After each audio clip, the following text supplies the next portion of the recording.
বাংলাদেশে অনেক রহস্যময় জায়গা আছে, কিন্তু এমন একটা সেতু আছে যেটাকে মানুষ আজও পুরোপুরি বুঝতে পারেনি। দিনের আলোয় শান্ত, আর রাত নামলেই নাকি ভয়ঙ্কর। এই হলো লালন শাহ ব্রিজের অদ্ভুত রহস্য। পাবনা ও কুষ্টিয়া জেলার মাঝখানে পদ্মা নদীর উপর দাঁড়িয়ে থাকা এই বিশাল সেতুটি দেশের অন্যতম গুরুত্বপূর্ণ ব্রিজ। দিনে হাজারো মানুষ যাতায়াত করলেও রাতের বেলা যারা এখানে আসে তাদের অনেকেই নাকি কিছু অদ্ভুত অভিজ্ঞতার কথা বলে। সবচেয়ে প্রচলিত গল্প হল রাতে সেতুর মাঝামাঝি গিয়ে হঠাৎ গাড়ি বন্ধ হয়ে যাওয়া। ড্রাইভাররা বলে ইঞ্জিনে কোনো সমস্যা থাকে না, কিন্তু কয়েক মিনিট পর্যন্ত গাড়ি একেবারেই স্টার্ট নেয় না, তারপর আবার হঠাৎ করে নিজে থেকেই স্টার্ট হয়ে যায়। লোকজনের বিশ্বাস এখানে অদৃশ্য শক্তির উপস্থিতি আছে। অনেকেই বলে সেতুর নিচে মাঝরাতে দেখা যায় নীল সবুজ অদ্ভুত আলো।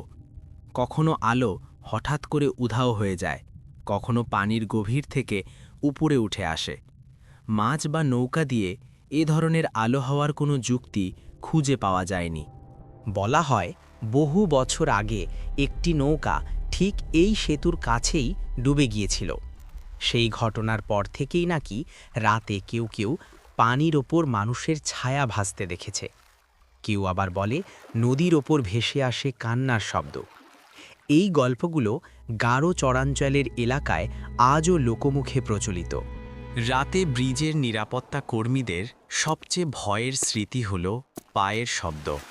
তাদের মতে গভীর রাতে ব্রিজের উপর কারো হাঁটার শব্দ শোনা যায়, কিন্তু পাশ ফিরে তাকালে দেখা যায় চারপাশে কেউ নেই।